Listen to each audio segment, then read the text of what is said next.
This whole counting out the number of calories and working off at least that exact amount of calories every single time you eat is still bulimia. It's like, it's a different kind. It's a different kind because, yeah, I mean, there's so many ways that an eating disorder will fully sneak up on you. Yeah. And, yeah, I mean, but that, like, counting them out and then working out that exact amount or more is, like... It's still an eating disorder. It's like just a different like facet of bulimia. Right. But then Owen is like, oh, I don't think I've ever seen you in the gym. And then Tristan is like, I lost 7 pounds in 7 days on this cleanse and I need to keep it up. And Owen is like, that sounds really unhealthy and dangerous. Please, like, don't do that. But then we're with Fiona, who's Skyping her mom, and she's like, I miss you so much. And her mom is giving her good advice. It's a really cheesy scene, though. It is. But also, it was sweet. It touched my heart. I miss Fiona's mom, and I'm glad that she got to talk to her. Yeah. And then we are with Alli, who has not slept, and she's like, she's about to go to the Jay-Z's concert, and then her dad is like, just remember, you're the only one insured to drive the car. And I'm like, okay, something's happening with that car then. Oh, as soon as they gave her the car, I was like, something is happening with the car. And then we're with Fiona, and she has now surprised Imogen with, like, a meeting with her mom about her bedroom renovation. And it's like, she smooths things over between Imogen and her mom, and Fiona's like, now I'm going to bail, and I'm going to go visit my mom. I'm sorry for overstepping. I just miss my mom. It's a really good resolution. It's very nice. Yeah.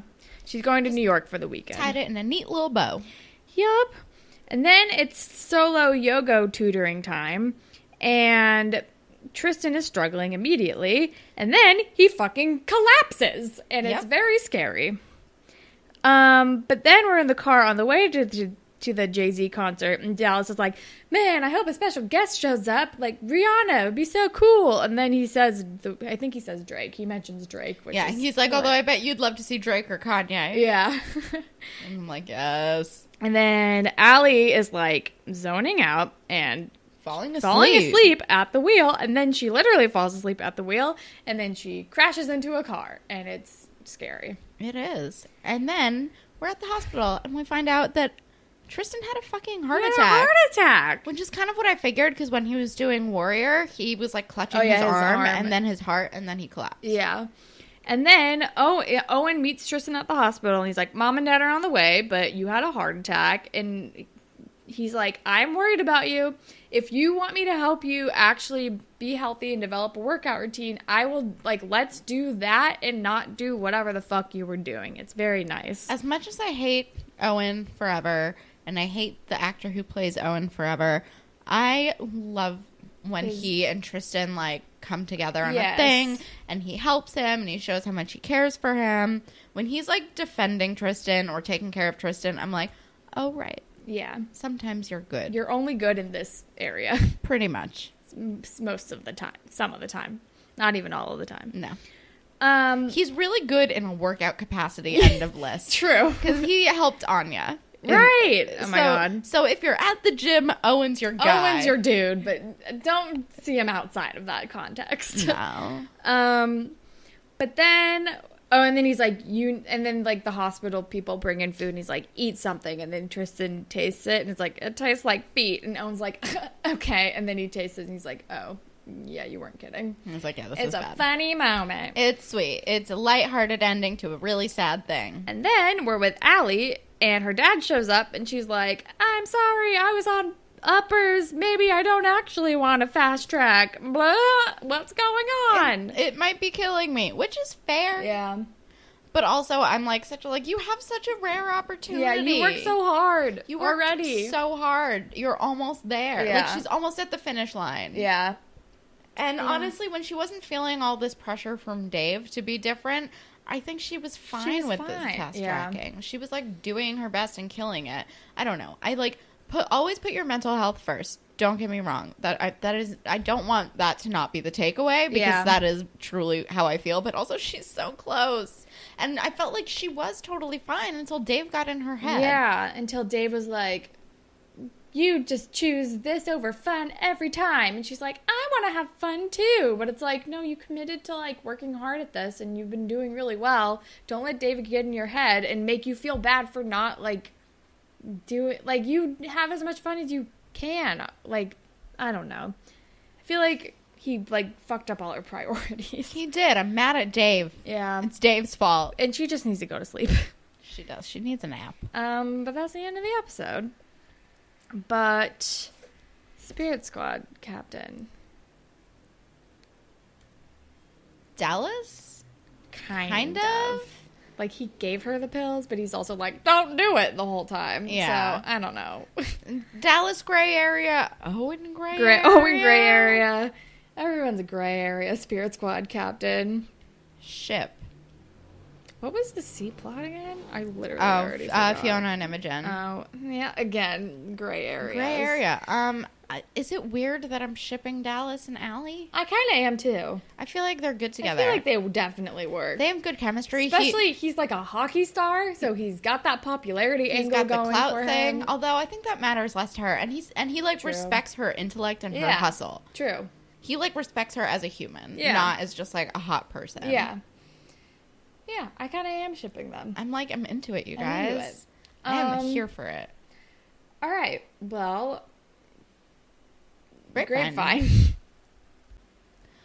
We have a tweet from My Name is Kieli. Pretty sure the actor of Dave is trying to be a rapper, and I listened to a couple seconds. It has not really improved since the 3 tenors, besides the fact that they didn't have to auto-tune him. Oh, boy. Oh, boy. That bums me out a little bit. I do not want to explore that avenue further. But we also have an email from Carla. The subject line is new TNG fan. And they say, hi, Kelsey and Holland. I love the podcast. Just finished binging it. I heard your guest spot on the Babysitters Club from a while back and thought you were great, so I started listening to whatever it takes. I had a passing familiarity with Degrassi since my housemate/best friend is obsessed with The Next Generation, particularly seasons 10 through 14, and I would occasionally watch random episodes with her. And then since the next class was on Netflix, we watched all of that together. Originally, I had planned to just listen to the podcast without seeing the episodes, but that only lasted about a season before I had to watch along. I really enjoyed getting to know the original characters. I adore Manny and Marco and totally related to Terry, so it sucked that her story was so short. # justice for Terry. # justice for Terry, indeed. Real. I was also extremely shook when I watched the reunion episode and you mentioned that Emma and Spinner got married. Since I was still in the early seasons, I thought that there might be some gradual build-up to it, but nope. It's also been fun filling out the backstories of the characters I know, and it's so great seeing the next class characters slowly coming in as babies. Like many others have said, I'm excited for the introduction of Miles, aka Plaid Shirt Guy. My love, Winston, and Zoe, a character who I hate a lot of the time, but who has interesting stories and some great moments. I also have a confession. Like Kelsey, I have a thing for Johnny DeMarco that I can't explain. I'm Australian, so I can't even blame it on New Jersey. Plus, I'm much more of a Claire type than an Alli type. Since I'm 25 and watching it for the first time, I thought I was safe since Sean, Craig, and even beautiful Sav did nothing for me. Look, I don't know. I had a huge crush on Spike from Buffy in high school, so maybe I just like mean blondes? Anyway, thanks for the great content. I've definitely noticed a quality jump since you switched to 1 double episode a week. It makes a lot of sense that doubles should count as 2 anyway, and I enjoy it when you don't know what's going to happen in the next episode because there's fun speculation. Carla. Oh, and she also attached her Australian iTunes review. Oh, yeah, so we'll do a review for you. Or Ship. Ship? I don't know whose turn it is, and I did not prepare for this because I didn't know it was attached. I don't know. Oh, Johnny DeMarco, though, probably. Oh, yeah. Do you want to do it? Because you can Johnny speak DeMarco? more to this in your heart. Yeah, I mean, this feels like you just getting out of doing a fan fiction, but I'm falling for it, so who cares? Okay, so you have gotten into a Canadian college, and you're like, cool, study abroad for 4 years. Maybe I'll be a Canadian citizen instead. Marry me a Canadian. I don't know. Australia's pretty good. But Canada doesn't have spiders that are going to ruin your life. You know, but the weather sucks. Anyway, okay. So you decide, I'm going to try out Canada, see if I can handle winter, and get away from the snakes. And so you go, and it's orientation weekend at Toronto University. Is that where he is? Sure. Anyway, you go to orientation at Toronto University, and your like orientation leader, who's like kind of running your group and doing like the tour and everything, is this really cute guy with a fresh, short blonde haircut, and you're like super, super into him. He's like dressed kind of cool, and he like kind of is like attitude, but he's like, first of all, I think Allegra is listening to me doing this fan fiction, and I just heard an audible what from downstairs. Anyway, so she might be playing video games. That is true. Anyway, so your orientation leader is super cute and like funny and smart, and you're like huge crush on him. You spend basically a whole week with this group, like ogling this man and boy, whatever. And at the end of the thing, you just like, you go up to him and you like thank him so much for his time and whatever. And he is like, oh, thanks so much. And you guys are kind of like chatting, and he's like, you know, I've kind of had like a bit of a crush on you this whole week, but it like felt really inappropriate to do anything while I was like leading your orientation. And you're like, I respect that decision. And then you guys go out for coffee and you have a really nice time, and you date for, I don't know, all of college. Maybe you marry him. Or maybe you have really good sex for like 2 months, and then you're like, I'm bored. There are other Canadians in the sea. Great. Choose your own adventure, girl. Nice. All right.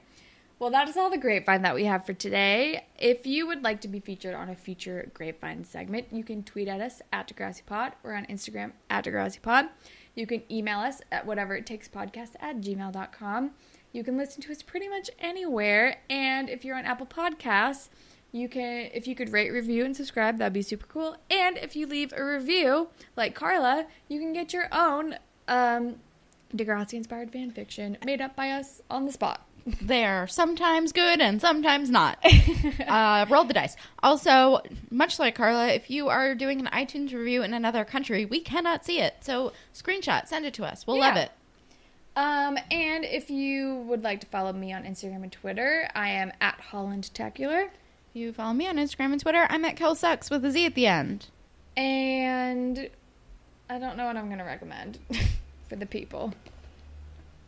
I'll recommend while you are thinking. I am going to recommend Last Chance U. It is people in my office have been watching that. It's so good. It's a documentary on Netflix. It's like 3 seasons plus like a follow-up to all the seasons episode that's really great. Just like, where are they now? I did not think I was going to like it because it is about junior college football, which none of those things are my area. But it's like beautifully done. The storyline's amazing. It's really fun. And the characters are compelling. And just all of it is really good. I literally binged it in 1 weekend. So that's what I'm going with. Last Chance U. I'm just going to be lazy and recommend a music video by Blackpink called Do Do Do Do Do. Just watch it. It's cool. Right on. All right. That's all that we have for you guys today. Thank you as always to Jay for our wonderful theme song. And thank all of you for listening. Goodbye, Panthers. Bye, Panthers.